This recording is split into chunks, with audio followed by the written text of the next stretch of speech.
Estamos de regreso en América Noticias junto a La Resistencia con Miguel Cosío. Y rápidamente vamos a arrancar con noticias porque hoy tengo un invitado, un gran amigo, invitado de lujo, uno de los hombres que más sabe sobre el tema cubano. Por lo menos aquí somos modestos en el sur de la Florida. Me refiero a mi querido amigo Sebastián Arcos Casabón, expreso político, fundador junto a su familia del Comité Pro Derechos Humanos en Cuba, y ahora es el director interino del Instituto de Investigaciones sobre Cuba en la Universidad Internacional de la Florida. Hay muchos temas y hay una noticia de última hora. De hecho, entro con eso con Sebastián. Bienvenido a La Resistencia. Buenas tardes. Hombre, y tienes de fondo la imagen del Morro de La Habana, que Correcto. es la imagen que el centro que dirige Sebastián pues ha decidido poner. De ahí atrás está Cuban Research Institute. Sebastián, para nuestro público, vamos a darle los datos y aquí es donde quiero tu análisis. Bueno, estas tres empresas que han realizado esta encuesta con la que voy a hablar, sobre la que voy a hablar con Sebastián, entrevistaron entre el día 6 y el 10 de abril presente a 800 personas en 4 condados del sur de la Florida. Monroe, Palm Beach, Broward y por supuesto Miami-Dade County. 800 personas escogidas de manera aleatoria. El margen de error de la encuesta es 3.5 más o menos, lo que arroja datos significativos. Lo que dice es que el 79% de la comunidad cubana del sur de la Florida respalda una intervención militar de Estados Unidos en Cuba. 77% dijo que no a negociaciones que estén encaminadas a mejorar las condiciones económicas sin que haya una transición hacia elecciones libres, tema que había hablado Sebastián aquí hace unos días. 78% marcaron un fuerte rechazo a un acuerdo que mantenga el actual régimen, incluido el Cangrejo Este. 69% se opone firmemente, es decir, 78% fuerte rechazo y 69% se opone firmemente. Y 68% rechazó cualquier tipo de diálogo entre Estados Unidos y Cuba que pudiera fortalecer al régimen cubano. Sebastián, tu lectura de esta encuesta. Esta es una encuesta muy importante, muy relevante al momento que estamos viviendo.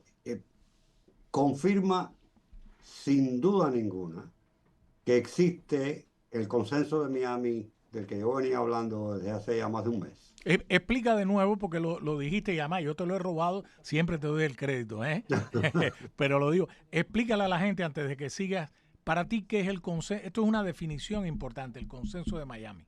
Sí, el consenso de Miami, yo empiezo a mencionarlo como consenso de Miami ya una vez que se produce la firma por parte de dos eh, grupos sombrillas de activistas políticos cubanos, de un acuerdo unificado de cómo debe ser la transición en Cuba. Y el acuerdo tiene claramente, muy claramente especificado 4 fases para esa transición. Y se empieza primero por una transición política y se deja la transición económica para la tercera fase. O sea, el consenso cubano es, en pocas palabras, la transición en Cuba tiene que ser total, no puede ser una transición parcial o mediatizada como la de Venezuela, y tiene que empezar por transformaciones estructurales políticas, no económicas. La economía viene después que se ha transformado la política. Ese es el consenso de Miami, que además es compartido por el mundo de los negocios cubanoamericanos. Yo he estado en reuniones donde se coincide completamente por parte uh, de esa comunidad cubana de empresarios que no van a invertir en Cuba si no se produce primero una serie de reformas fundamentales, políticas que cambien el marco jurídico y protejan la inversión de capital foráneo, aunque venga de cubanoamericanos, se puede considerar capital foráneo. Y eso es fundamental para la recuperación económica de Cuba, porque el capital norteamericano no se va a lanzar de barriga a invertir en Cuba sin que antes lo haya hecho ya el capital cubano-americano. Capital cubano-americano es lo que se llama en política el canario en la mina de carbón. Ese Ahora, famoso, ese ahora, famoso experimento sí. de cuando si el canario estaba vivo, pues todo estaba bien. Si el canario se moría, entonces había que salir huyendo. Eso es exactamente lo que va a hacer el capital cubano-americano en Cuba. Ese consenso que yo ya había identificado tanto en el lado político como en el lado económico, ahora esta encuesta lo lleva a nivel completo de la comunidad. Y el consenso es fundamental. Más del 80% de la comunidad coincide en todos estos puntos fundamentales que yo había mencionado anteriormente. La transición tiene que ser completa, con elecciones libres y democracia, tiene que empezar por reformas políticas. El régimen no se puede quedar en el poder de ninguna manera permanentemente, y aún si se hicieran reformas económicas que mejoraran el nivel de vida, el exilio no apoyaría ese tipo de negociación si no se produce una reforma política. Ahí está el consenso. Fíjate, en eso que estás manifestando, es decir, ¿tú le añadirías una tercera pata a la observación tuya del consenso que ponía un punto común entre el lado empresarial, digámoslo así, los hombres de los negocios, los cubanoamericanos, exitosísimos, y las organizaciones del exilio político? Ese era hasta ahora el núcleo del consenso de Miami que tú has explicado. ¿Tú le Correcto. añadirías esta pata a que ya es cualquiera? Es decir, los cubanos como nosotros, comunes y corrientes, que han reflejado en esta encuesta lo que tú estás manifestando. ¿Eso tú lo incluirías en tu ecuación a partir Sí, de hoy? completamente, o Ok. completamente, porque se puede considerar que tanto el lado activista político de la comunidad como el lado empresarial son la élite de la comunidad, de una manera o de otra. Sí. Y podría argumentarse que había un desbalance o una desconexión entre la élite y el resto de la población. Esta encuesta demuestra que están en perfecta sinfonía. Eh, yo sé que desde el punto de vista académico y desde el punto de vista político es arriesgado decirlo, pero tú ves que la cuarta pata de esa mesa sería la población en Cuba, mayoritariamente vería eso tal cual como lo vemos aquí. Yo creo que sí. ¿Tú crees que Es sí? muy difícil hacer esa encuesta en Cuba por las razones que todos conocemos. Eh, de hecho, hay varios intentos de tratar de mirar un poco dentro de esa sociedad que está tan atemorizada, que es tan opaca.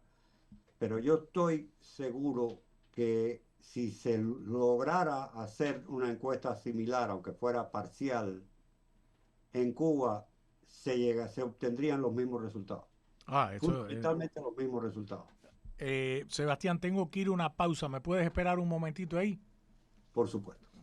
Estamos hablando con Sebastián Arcos Casabón, director del Instituto de Investigaciones sobre Cuba de la Universidad Internacional de la Florida. Vamos y regresamos, Liana.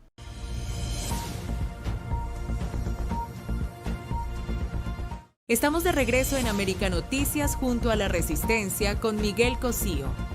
Sebastián, si tenemos estas cuatro patas de esta mesa que define lo que los cubanos quieren para Cuba, ¿crees que eso es difícil de saltar, de superar o de transformar por una administración Trump? No hablo de Marco Rubio, hablo de algunos otros intereses que podría haber ahí para tratar de... Esto ha venido, anoche me lo preguntó un personaje, un amigo estadounidense, para tratar de llevar esto a un Venezuela 2.0, un Delcy 2.0, etcétera.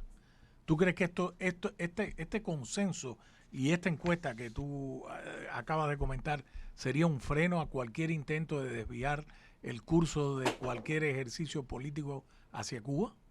Definitivamente. Yo creo que es lo mejor que puede hacer el exilio cubano es tratar de controlar hasta cierto punto los resultados de esta posible negociación entre Estados Unidos y el régimen cubano para indicar claramente qué es lo que prefiere, qué es lo que busca. Y no es un capricho, es el entendimiento cabal de cuál es la naturaleza del régimen que ha gobernado Cuba durante 67 años y cuál es la única solución que puede resolver los dos objetivos fundamentales de Estados Unidos en el hemisferio occidental, que son primero garantizar la seguridad nacional de los Estados Unidos y segundo garantizar el bienestar del pueblo cubano dentro de Cuba y fuera de Cuba. Lo único que garantiza esos dos objetivos es una transición completa en Cuba que empiece por una transición política y termine entonces con una transición económica. La mejor contribución que puede hacer el exilio cubano a influir ese pensamiento que viene desde la Casa Blanca, esa futura negociación que viene desde la Casa Blanca es precisamente este consenso que estamos viendo. Y te adelanto, la semana que viene, el día 22, yo voy a estar en Washington con cubanos que representan el lado político y el lado económico, el lado empresarial, para hablar precisamente en Washington, D.C., de este consenso. Excelente, excelente. Ahora que la encuesta refleja el pensamiento de la comunidad cubanoamericana en el sur de la Florida respecto a una solución por la vía militar del asunto cubano. Ayer vimos que leímos que USA Today, que realmente la información no viene de ahí, a pesar de que ellos citan una fuente propia, sino que viene de seteo en Substract, en el sentido de que el Pentágono, el Departamento de Guerra, estaría avanzando discretamente planes para una posible operación militar en Cuba a la espera de una directiva del presidente Trump. Tú me comentaste enseguida que esto no es nuevo, que el Departamento de Guerra siempre tiene planes. Claro, claro. Eh, el presidente marca una política y las Fuerzas Armadas, el Pentágono, inmediatamente empieza a generar planes, alternativas de cómo satisfacer ese interés, esa política que marca la Casa Blanca.